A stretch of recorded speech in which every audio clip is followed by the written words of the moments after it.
Hi, I'm Margot Howard-King, a growth director at BeenThereDoneThat, and I'm joined today by Laila Rice from Elemis, and we're about to have a little conversation about media. So I'm going to start with an easy question, but a very important one for me, which is, at Elemis, what is the one product I absolutely cannot live without? What do I need to buy immediately? I would say a product that I think you should start with if you have never tried Elemis products before. It's the repurchase. It's actually the resurfacing pads. It's about 60 pads, and let me tell you, it's truly a makeover. Leaves your face looking refreshed, that glowy, dewy glow. So I love it. I truly love it.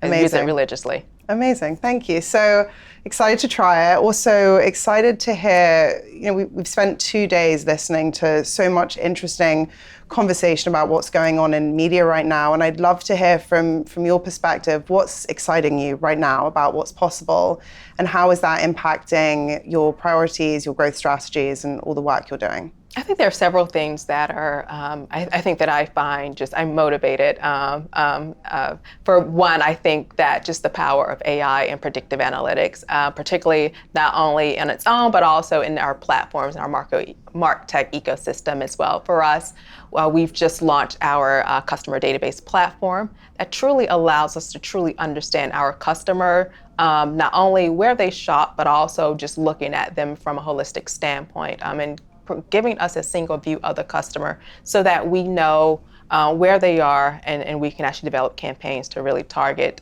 sort of their next step and their next move. And I think that's sort of the beauty of AI that allows us to do that, truly understand the sort of the propensity of where they shop or where will they shop or what will they purchase so that we can anticipate and be there from a either a communication standpoint or a content standpoint. Mm. And that idea of being there and really having such an intimate connection with the consumer, I think brings up a really important topic around, the 2 Ps, personalization and privacy. And I think we've heard a lot about how people are risk mitigating in terms of the changes that are going on and how to ensure that we're following regulation and sort of protecting people.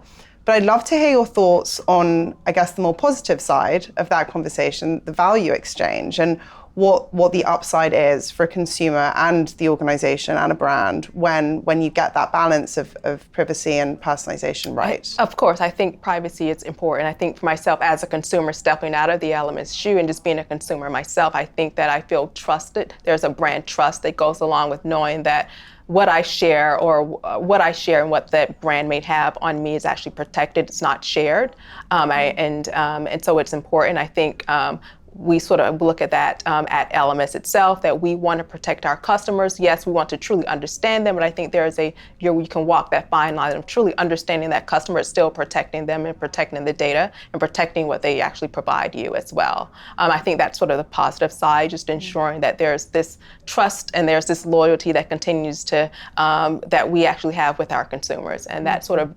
you talk about loyalty, how do you drive loyalty with customers? I think that's truly driving loyalty with customers, gaining their trust, and that gaining their trust with what they provide you. I think that's sort of that positive as well. So ensuring that there's no breach in data, ensuring that I think, you have the GDPR and sort of other regulatory regulations such as CAN-SPAM that ensures that if customers want to understand what are they collecting on us, we provide that to them if they were to request that or inquire about that. Yeah, and you mentioned GDPR, which brings up, I think, a really important question, not just from a data point of view, but also from an omni-channel planning point of view and from a brand and general point of view, which is global and local. Yeah. And this is obviously a powerful and a global brand, but we are not only as individuals, but as markets, as countries, as groups, so different. And how do you think about omni-channel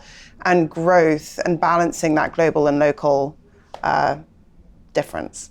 I think there are a couple of things that when you're balancing that omni-channel brand, and you're balancing not only global but also locally as well. Again, it's the data and privacy as well. But it's really truly understanding, once we have that data, what does that look like? When we're talking about data, there's this, the demise of third party and cookie as well. I think for Elemis as a brand, we've been preparing for that. There are alternatives to third-party data. We have zero party, where we're actually using data that's voluntarily provided to us by the consumer, whether it's from our loyalty program or just from, different, quick, small, incentivized surveys that we have within our consumer journey. So we can actually get that data that's provided in the third-party cookie, but we can actually get it instantly, and sort of we own that data as well, and using that data to really, again, understand our customers. Not only that, but really anticipate next steps. Mm-hmm.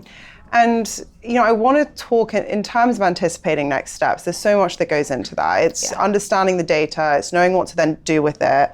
So I'd love to talk a little bit about the balance of in-house and external talent and capabilities. We at BeenThereDoneThat are built very, very differently from a traditional agency. We're a small central team, but we have at our fingertips a community of 450 of the world's best CCOs, CSOs, data specialists, sustainability experts. And it's been really interesting from where we sit to see how organizations are changing the structures and the ways that they're working and balancing work between their in-house and their agency roster. So I'd love to hear your thoughts as we continue to move at such a sort of radical pace of change in the world, where your head's at in terms of how the team and the structures may need to evolve. I think it's first, we do have vendors and sort of agencies that we work with, but it's really looking internally first, looking at those gaps. What do we need to fill in our own shoes, in our own house as well? I spoke about, these different platforms, innovative platforms as well. It's great when you can have those in, but also ensuring that we actually have the associated people, we actually have the technology, and we also have the operation model to be able to support the platforms that we've actually incorporated within our own MarTech system. I think from there, once you have that, you have sort of all those aligned, really looking at what are agencies that will actually support our vision and also our strategy as well. Not only that, maybe,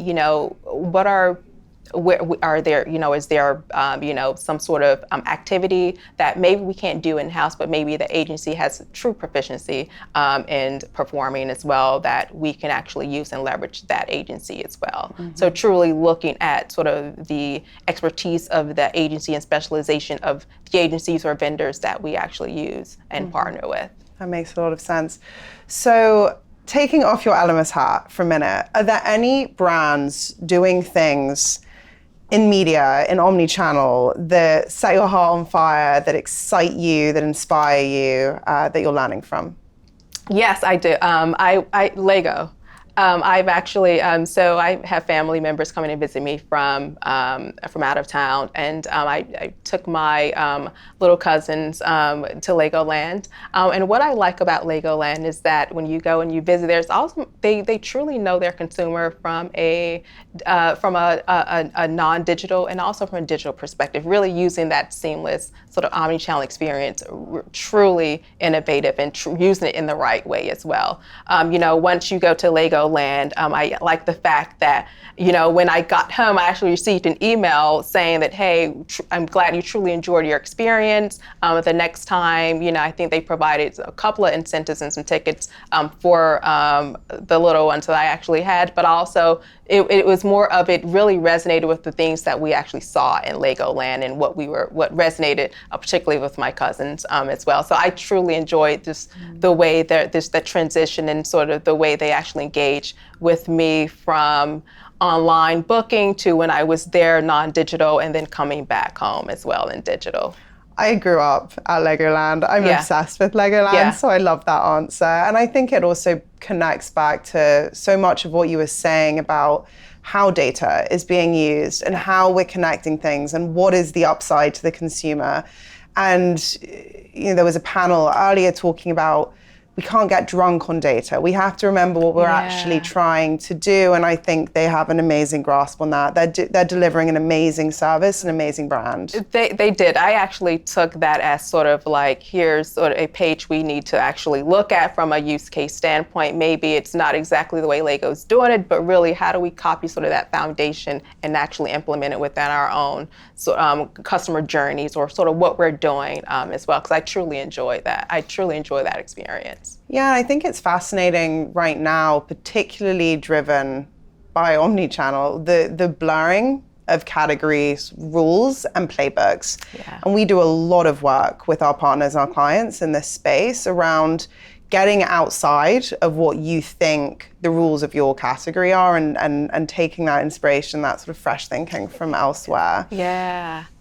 I prior to Elemis, I was also with another beauty brand as well. And when you talk about what playbooks or what things are brands doing well, I actually look outside of the beauty brand. For instance, I love looking at examples of what Netflix is doing from a recommendation models, really looking at if I'm turning on Netflix and want to look at a movie or category, they truly know what movies I may want to view or look at or browse through. I truly love that. So really taking that back in house to, we're not going to be a Netflix, but really have a Netflix-like type of strategy that aligns with our customers, that aligns with our business model as well. And really test and learn some of the things. We're not going to get things right sometimes. We're really testing and learning and really looking at what's working for us. If it's working, let's continue to do that. Let's continue to scale it. Yeah, and I think test and learn has to be the mindset right now. And everything everyone's talking about this year is what got you here won't get you there. And there was an amazing study at the start of the year from IBM that said that CEOs really felt now that the cost of standing still was higher than the cost and risk of change.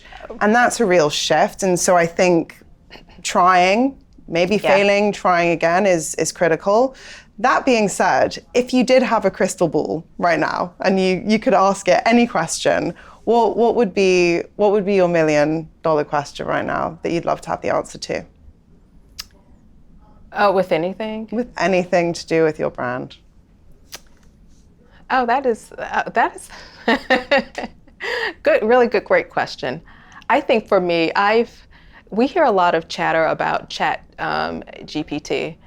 I'm actually following this guy. He's actually he's an entrepreneur. He's actually developing a business. So he's actually using Chat GPT to really look at, what should the design of our logo be? What should be the design of content? What should be our products? What should we market? And he's actually using Chat GPT. But I would like to use Chat GPT in terms of some of the things that we're currently doing, maybe to optimize in terms of, yes, we know we've developed, or we know what customers or segments that we want to go after, but really, are those truly the right customers to go after? Is that truly the right channel we should actually invest and play in, or what should we optimize? And then not only that, but not only look at it from an optimization and customer journey standpoint, but also look at it from a content standpoint as well. Mm-hmm. What can we be doing next?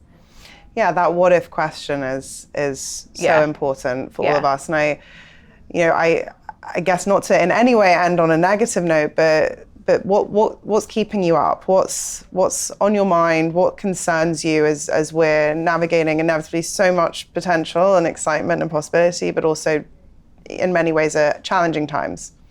I think for me, I know just the economy, but the economy in terms of the impact it would have on purchase capacity and purchase potential for our consumers as well. Yes, Elemis is in sort of the luxury space, and when you look at when we're in sort of a down economy, I think the luxury space, yes, we're impacted. We're not as impacted a lot because we have consumers with disposable income. But for me, it's more of from a global perspective. What does that look like for our business? The impact of a looming recession. Not only that, but just what does that look like from we're implementing all these digital platforms. will these digital platforms with AI capabilities, will it allow us to really forecast or be able to predict what will happen? And can we prepare for it the way we prepared for sort of the limitation or the demise of cookies? Amazing. And I think in the context of everything you just said, again, the importance of loyalty, the importance of trust, the importance of really being ahead of your consumers' needs is so important. Well, thank you so much. I've learned a lot. I have a new product to try. Thank you. And this has been great. Thank you. I enjoyed it as well. Thank you. It's great speaking with you. Likewise.